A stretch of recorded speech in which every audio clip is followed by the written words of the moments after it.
దేశం కోసం, ధర్మం కోసం, దైవం కోసం నిలబడాలంటే ధైర్యం ఉండాలి.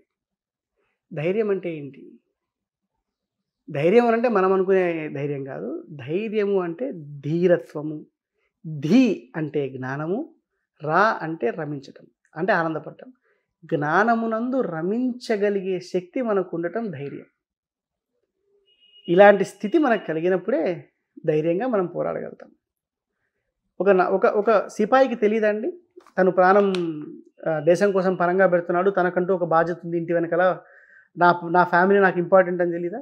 కానీ ఆయనకి జ్ఞానం ఉంది. ఏంటనంటే నా దేశం నాకు అన్నిటికన్నా గొప్పది, నా దేశం, నా ప్రాణం విలువ నా దేశం, ఇట్ ఈస్ వర్త్ ఇట్ అని డిసైడ్ అయ్యాడు.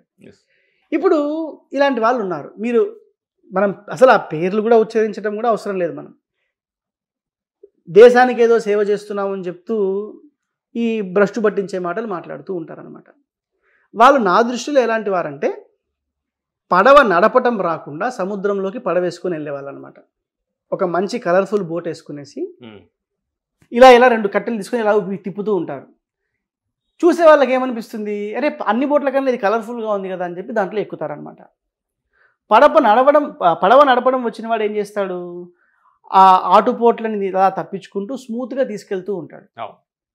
ఈ పడవ నడపడం రాని వాడు ఏంటంటే వాడికి ఒకటే దారి, వాడికి ఏ దారి లేదు, ఆ సముద్రం ఎలా తీసుకెళ్తే అలా తీసుకెళ్తూ ఉంటాడు, ఆటుపోట్లకు ఎగురుతూ పోతూ ఉంటాడు అనమాట.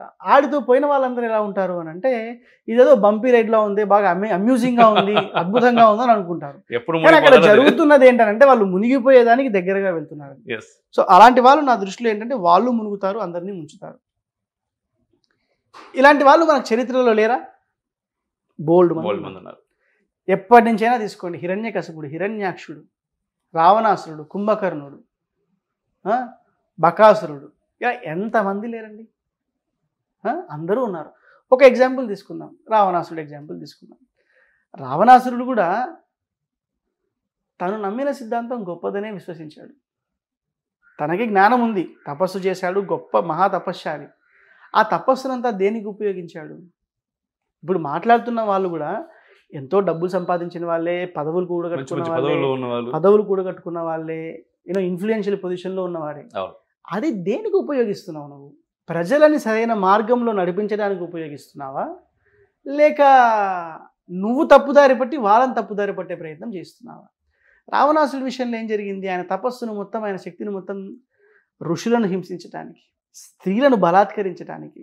స్త్రీలను బలాత్కరించడం అంటే ఎలా బలాత్కరించాడంటే, ఒకవేళ ఈ స్త్రీమూర్తికి ఇంక ఎవరన్నా బంధువులు ఉంటే మళ్ళీ తిరిగి అక్కడికి వెళ్ళాలన్న ఆలోచన వస్తుందేమో, నాకు వైరం వస్తుందేమో అని చెప్పేసి ఒక స్త్రీని ఆయన బలాత్కరించేదానికి ముందు వాళ్ళ ఫ్యామిలీని మొత్తం చంపి పారేశాడు. అంత క్రూరంగా స్త్రీలను బలాత్కరించి తీసుకొని వచ్చాడు. ఇది ఉత్తరాఖండ్లో ఉంటుంది. పోనీ ఇంత బలాత్కరించి సంతోషంగా ఉన్నాడా? మళ్ళీ సీత కోసం ట్రై చేశాడు. పోనీ సీతని తీసుకొని వచ్చావు, ఆంజనేయ స్వామి వచ్చాడు, మారీచుడు వార్నింగ్ ఇచ్చాడు, వినలేదు.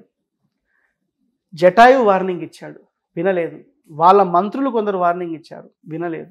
పోనీ ఆంజనేయ స్వామి వచ్చాడు, లంకను మొత్తం తగలెట్టి వెళ్ళాడు. కొడుకుని చంపాడు, అక్షకుమారుణ్ణి. అరే, ఒక స్త్రీ మీద వ్యామోహంతో నా కొడుకును చంపుకున్నాను, ఆ మాత్రం బుద్ధి లేదండి ఒక తండ్రికి? నా కామానికి తండ్రి ఎలా ఆలోచిస్తాడు? ఒక తండ్రి అంటే నేనేమైపోయినా పర్లేదు, నా పిల్లాడు బాగుండాలని అనుకుంటాడు. ఇక్కడ రావణాసుడు ఎలా ఆలోచిస్తున్నాడు? నా కోరిక తీరితే చాలు, నా ఎవడేమైనా పర్లేదు. అర్థమైందా? ఇంద్రజిత్తుని ఏం చేశాడు? అలానే చంపుకున్నాడు. కుంభకర్ణుని అలానే చంపుకున్నాడు. రాక్షస సైన్యాన్ని దానికే చంపేశాడు. లంకలో ఉన్న వనరులు మొత్తం దానికే ధారపోశాడు. పోనీ చివరికి ఆయన సంతోషంగా ఉన్నాడా? ఆయన పోయాడు. లాస్ట్కి వాళ్ళ భార్య ఏం చెప్పింది? నిన్ను రాముడు చంపలేదయా, నీలో ఉన్న కామము, దుర్బుద్ధి, అత్యాస ఇవే నిన్ను చంపాయి.